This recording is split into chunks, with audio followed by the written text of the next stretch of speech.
Salom aziz do'stlar, kanalimiz obunachilar va mehmonlari. Men sizlar bilan mutaxassis sifatida bugun shunday bir yangilikni baham ko'rmoqchimanki, bu har biringizga.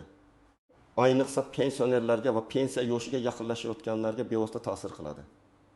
Hozirgina ma'lum bo'ldiki, barcha pensionerlar uchun pensiya hisoblash va olish qoidalari tubdan o'zgarmoqda. Bu haqiqatan ham juda muhim yangilik va buni bilish sizning kelajakdagi moliyaviy barqarorligingiz uchun hal qiluvchi ahamiyatga ega. Men sizlardan bu videoni oxirigacha diqqat bilan tomosha qilishingizni, har bir tafsilotni o'zlashtirishingizni so'rayman. Chunki bu ma'lumot sizning shaxsiy manfaatlariga daxldor. Shuning uchun hoziroq kanalimizga obuna bo'ling va bu videoga like bosib qo'yishni unutmang. Toki bu muhim ma'lumot ko'proq odamlarga yetib borsin. Aslida pensiya tizimi doimiy rivojlanishda. Davlat aholining ijtimoiy himoyasini kuchaytirish maqsadida vaqti bilan qonunchilikka o'zgartirishlar kiritib turadi. Lekin ba'zida kiritilayotgan o'zgarishlar shunchalik global bo'ladiki, ular butun tizimni qayta ko'rib chiqishni talab qiladi. Aynan shunday holatga duch keldik.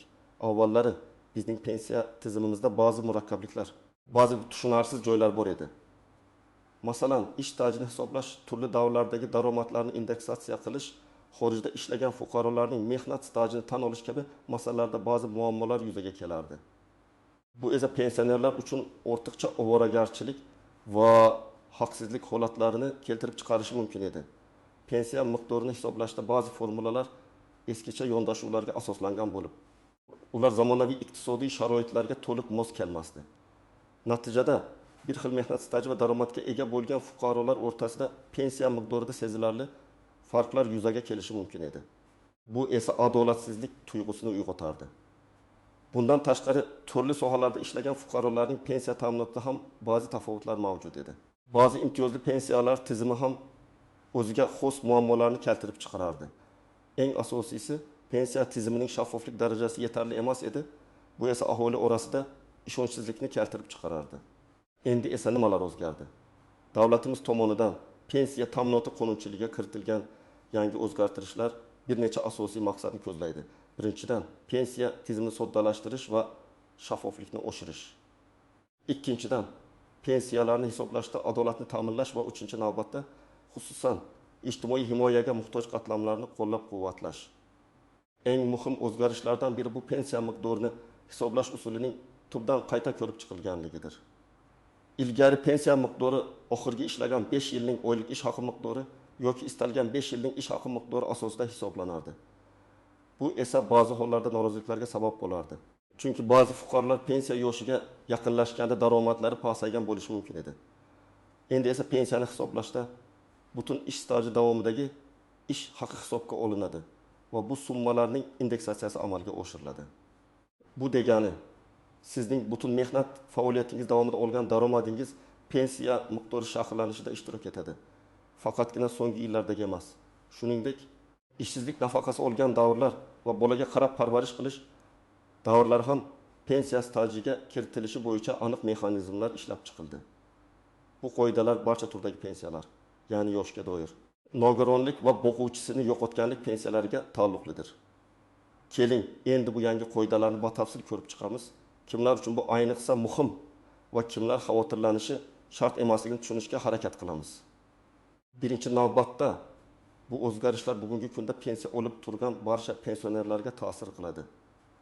Sizning pensiyangiz yangi qoidalar asosida qayta hisoblanadi va agar yangi qoida bo'yicha pensiya miqdori avvalgisidan yuqori bo'lsa, sizga shu yangi yuqori miqdor to'lanadi. Agar pastroq bo'lsa, sizga avvalgi miqdor saqlanib qoladi. Ya'ni hech kimning pensiyasi pasaytirilmaydi, faqat oshirilishi mumkin.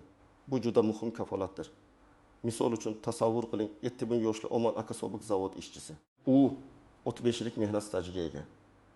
Avvallari uning pensiyasi oxirgi 5 yillik daromadi asosida hisoblangan. Bu esa 2005-2010 yillar oralig'idagi oylik maoshi bo'lib, o'sha paytda u o'rtacha 800 million so'm atrofida maosh olgan. Uning pensiyasi shu asosda deylik 1 million 800 million so'm edi. Yangi qoidaga ko'ra Omon akaning butun 35 yillik mehnat faoliyati davomidagi, ya'ni 1960 yillardan boshlab to 2025 yilgacha bo'lgan har bir oylik daromadi indeksatsiya qilinadi.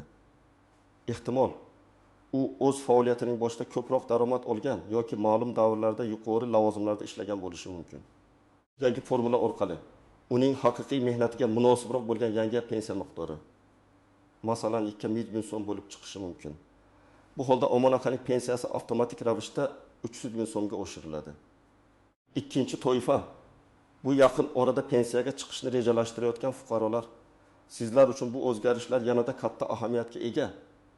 Chunki sizning pensiyangiz yangi qoidalar asosida 1-martadan boshlab hisoblanadi. Bu sizga pensiyani rejalashtirishda yanada aniqroq ma'lumotlarga ega bo'lish imkonini beradi. Misol uchun 59 yoshli Dilfuza opa erta bahorda pensiyaga chiqishni kutmoqda. Uning 30 yillik staji bor. Avvallari u pensiya hisobini oxirgi ish joyidagi nisbatan kamroq maoshi bo'yicha amalga oshirishdan xavotirda edi. Chunki u faoliyatining dastlabki 20 yilida mas'ul lavozimlarda ishlagan va ancha yuqori maosh olgan. Keyingi 10 yilda esa salomatligi tufayli oddiyroq ishga o'tib maoshi kamaygan edi. Eski qoidaga ko'ra uning pensiyasi aynan shu oxirgi 10 yildagi yoki o'zi tanlagan 5 yillik kam daromadiga qarab hisoblanardi. Yangi qoida esa Dilfuza opaning butun 30 yillik mehnat stajini inobatga olib, uning dastlabki yillardagi yuqori daromadlarini ham indeksatsiya qilib, pensiya hisobini amalga oshiradi. Bu esa uning pensiya miqdorini sezilarli darajada oshirishi va uning umrbod oladigan nafaqasini adolatliroq qilishi mumkin. Bu taxminan 20 yil o'tib o'tishga ko'proq pensiya olishga olib kelishi mumkin. Uchinchi toifa, bu chet elda ishlagan fuqarolar. Bu yerda ham jiddiy o'zgarishlar bor. Avvallari chet elda olingan mehnat stajini tan olish masalasida ba'zi qiyinchiliklar bor edi. Ko'pincha bu staj umuman hisobga olinmasdi yoki faqat ma'lum shartlar asosida inobatga olinardi. Endi esa qonunchilikda chet elda olingan mehnat stajini tan olish mexanizmi soddalashtirildi va kengaytirildi. Agar siz chet elda rasmiy ravishda ishlagan bo'lsangiz va ijtimoiy sug'urta badallari to'lagan bo'lsangiz, bu stajni endi pensiya hisobida inobatga olish imkoniyati oshdi.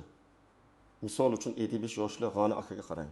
U 15 yil O'zbekistonda ishlagan, keyin 10 yil Rossiyada qurilishda rasmiy ishlagan va barcha soliqlarni, ijtimoiy sug'urta badallarini to'lagan. Eski qoidaga ko'ra uning Rossiyadagi staji hisobga olinmasligi mumkin edi. Yoki buni isbotlash juda qiyin jarayon edi. Natijada u O'zbekistonda faqat 15 yillik staj bilan pensiyaga chiqishga majbur bo'lardi.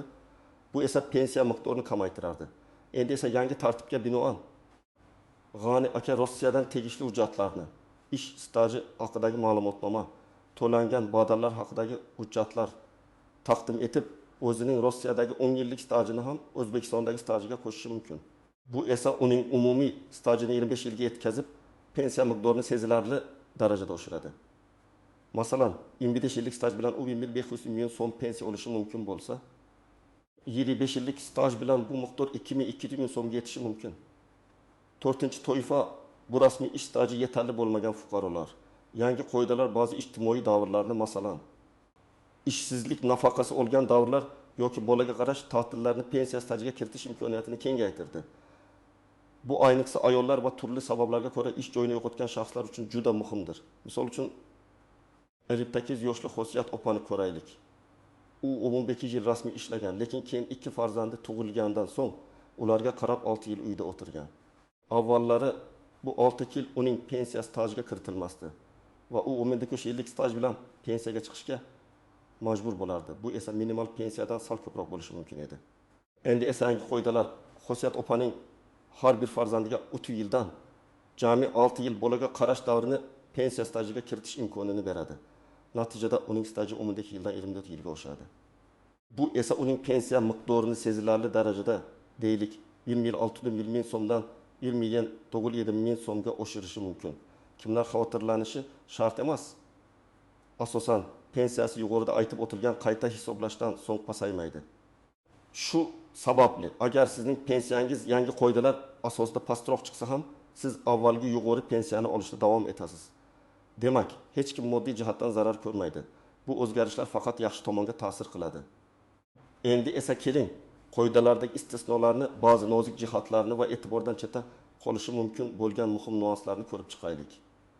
Birinchi muhim nuansa bu ishsizlik davrlarini hisobga olish. Avvallari ishsiz bo'lgan davrlar, agar bu davrda ishsizlik nafaqasi olingan bo'lsa ham, pensiya stajiga to'liq hisoblanmasligi mumkin edi. yangi qoidalar ishsizlik nafaqasi olingan davrni pensiya stajiga to'liq kiritish mexanizmini belgilaydi. Lekin bu yerda e'tibor berish kerak bo'lgan jihat shundaki, sizning ishsiz sifatida ro'yxatga olinganligingiz va nafaqa olganligingiz rasmiy ravishda tasdiqlangan bo'lishi kerak. Ya'ni shunchaki ishlamagan davrlar emas, balki rasmiy tarzda ishsizlik maqomini olgan va davlatdan nafaqa olgan davrlar inobatga olinadi. Agar siz ilgari ishsizlik nafaqasi olgan bo'lsangiz, lekin bu haqda hujjatlaringiz bo'lmasa, tegishli bandlikka ko'maklashish markaziga murojaat qilib, ma'lumotnoma olishingiz talab qilinishi mumkin. Ikkinchi nozik jihat bu norasmiy mehnat faoliyati. Afsuski bugungi kunda ham ko'plab fuqarolar norasmiy ravishda, ya'ni hech qanday mehnat shartnomasi va ijtimoiy badallarsiz ishlamoqda. Yangi qoidalar garchi umumiy pensiya tizimini adolatliroq qilsa-da, norasmiy mehnatni qonunlashtirmaydi va bunday faoliyat davri baribir pensiya stajiga kiritilmaydi. Bu esa kelajakda norasmiy ishlaydiganlarga pensiya ta'minotisiz qolish xavfini oshiradi. Bu yerda davlatning asosiy maqsadi fuqarolarni rasmiy mehnat munosabatlariga kirishga undashdir. Shuning uchun, agar siz hozirda norasmiy ishlayotgan bo'lsangiz, imkon qadar tezroq mehnat shartnomasini rasmiylashtirish yoki o'z-o'zini band qiluvchi sifatida ro'yxatdan o'tish orqali ijtimoiy badallar to'lashni boshlashingiz shart. Uchinchi muhim nuansa bu maxsus sharoitlarda ishlaganlar uchun pensiya imtiyozlari. Konchilar, metallurglar, kimyo sanoati ishchilari kabi og'ir va zararli sharoitlarda ishlagan fuqarolar uchun avvalgi imtiyozli pensiya shartlari saqlanib qoladimi? Yoki ular ham umumiy qoidalar asosida qayta ko'rib chiqiladimi degan savollar tug'ilishi mumkin. Yangi qonunchilikda bu kabi imtiyozlar asosan saqlanib qolgan. Ammo bu imtiyozlarni olish uchun talab qilinadigan mehnat stajiga doir va kasbga doir talablar yanada aniqlashtirilgan bo'lishi mumkin. Shuning uchun, agar siz bunday toifadagi fuqaro bo'lsangiz, o'zingizning aniq vaziyatingizni pensiya jamg'armasining hududiy bo'limlarida yoki kal markazi orqali aniqlashtirishingiz lozim. Hujjatlarni taqdim etishda ishingizning zararli sharoitlarda bo'lganligini tasdiqlovchi hujjatlar, masalan, mehnat daftarchasidagi tegishli yozuvlar, arxiv ma'lumotnomalari, korxona tomonidan berilgan hujjatlar juda muhim ahamiyatga ega bo'ladi. To'rtinchi nuansa bu harbiy xizmatchilar va huquqni muhofaza qilish organlari xodimlarining pensiya ta'minoti. Ularning pensiya ta'minoti alohida qonunlar bilan tartibga solinadi. Yangi umumiy pensiya qoidalari bevosita ularga taalluqli emas. Biroq agar harbiy xizmatdan keyin fuqarolik ishlarida ishlagan bo'lsalar, fuqarolik davridagi mehnat stallarini hisoblashda yangi umumiy qoidalar qo'llanilishi mumkin. Bu ham har bir holatda individual ko'rib chiqishni talab qiladi. Beshinchi nozik jihat bu pensiya ta'minotiga bo'lgan ijtimoiy badallarning ahamiyati. Pensiya miqdorini hisoblashda butun mehnat stajidagi daromadlarning indeksatsiyasi amalga oshirilishi sizning har bir oyda to'lagan ijtimoiy badallaringizning ahamiyatini yanada oshiradi. Agar ilgariroq ma'lum davrlarda sizning ish beruvchingiz ijtimoiy badallarni to'g'ri hisoblamagan yoki to'lamagan bo'lsa, bu holat kelajakdagi pensiya miqdoriga salbiy ta'sir ko'rsatishi mumkin. Har bir fuqaro o'zining shaxsiy hisob varagidagi individual raqamli to'langan badallar holatini muntazam ravishda tekshirib turishi juda muhimdir. 6-chi muhim jihat pensiya miqdorining minimal kafolatlanishi. Yangi qoidalar bilan pensiya miqdori adolatliroq hisoblansa-da, davlat tomonidan belgilangan minimal pensiya miqdoridan kam pensiya belgilanmaydi. Bu ijtimoiy himoyaning eng muhim mexanizmlaridan biridir. Endi esa eng muhim qismiga o'tamiz, amaliy maslahatlar. Siz, aziz tomoshabinlar, bu yangiliklar haqida bilib olgandan so'ng aynan nimalar qilishingiz kerak? Qayerga borish kerak? Qanday hujjatlar kerak bo'ladi? Birinchi qadam. Pensiya jamg'armasining rasmiy saytini yoki My.uz portalini kuzatib boring. Yangi qoidalarning tafsilotlari, tartibga soluvchi hujjatlar ko'pincha shu yerda e'lon qilinadi. Ba'zida pensiya hisobini onlayn tarzda oldindan hisoblash imkoniyatlari ham joriy etiladi. Ikkinchi qadam, o'zingizning mehnat stajingizni va to'lagan ijtimoiy badallaringizni tekshiring. Bu juda muhim. Agar sizda elektron mehnat daftarchasi bo'lsa, uni My.uz portali orqali tekshirish imkoniyatini ko'rib chiqing. Agar yo'q bo'lsa, siz My.uz portali orqali shaxsiy hisob varag'ingiz holati haqida ma'lumotnoma olishingiz mumkin. U yerda sizning mehnat stajingiz va to'lagan badallaringiz aks etadi. Agar biron bir nomuvofiqlikni topsangiz, Masalan, ish staji to'liq ko'rsatilmagan bo'lsa yoki ba'zi davrlarda badallar to'lanmagan bo'lsa, bu haqda pensiya jamg'armasining hududiy bo'limiga murojaat qiling. Hujjatlarning yo'qolishi yoki noto'g'ri kiritilishi holatlari tez-tez uchraydi. 3-qadam, hujjatlaringizni tartibga soling. Sizga kerak bo'ladigan asosiy hujjatlar ro'yxati quyidagilar: A. Pasportingiz. B. Mehnat daftarchangizning asli va nusxasi. Agar mehnat daftarchangiz yo'qolgan bo'lsa, avval uni tiklash choralarini ko'ring. Yoki ishlagan joylaringizdan mehnat faoliyatingizni tasdiqlovchi arxiv ma'lumotnomalarini oling. C. Agar mavjud bo'lsa, oliy yoki o'rta maxsus ta'lim diplomingiz. O'qish davri ham pensiya stajiga hisoblanishi mumkin. Nikoh guvohnomasi va farzandlaringizning tug'ilganlik haqidagi guvohnomalari ayollar uchun bolaga qaraydigan davrlarni hisoblatish uchun. Chet elda ishlagan bo'lsangiz, o'sha mamlakatdagi ish joyingizdan olingan mehnat faoliyatingizni, maosh miqdorini va to'langan sug'urta badallarini tasdiqlovchi hujjatlar. Bu hujjatlar rasmiy tarjima qilingan va apostil qo'yilgan bo'lishi talab qilinishi mumkin. Bu masalada advokatlar yoki maslahatchilar bilan maslahatlashish zarar qilmaydi. Agar ishsizlik nafaqasi olgan bo'lsangiz, bandlikka ko'maklashish markazidan bu davrni tasdiqlovchi ma'lumotnomaga. Agar harbiy xizmatni o'tagan bo'lsangiz, harbiy bilet yoki harbiy xizmatni tasdiqlovchi boshqa hujjatlar. 4-qadam, pensiya yoshiga yaqinlashayotgan bo'lsangiz, oldindan pensiya jamg'armasi hududiy bo'limiga murojaat qiling. Ulardan yangi qoidalar asosida sizning pensiyangiz taxminiy hisob-kitobini so'rang. Bu sizga rejalar tuzishda yordam beradi. Sizga barcha hujjatlar bilan tayyor holda bo'lishni tavsiya qilaman. Hujjatlar to'plami to'liq va tartibli bo'lsa, jarayon tezlashadi.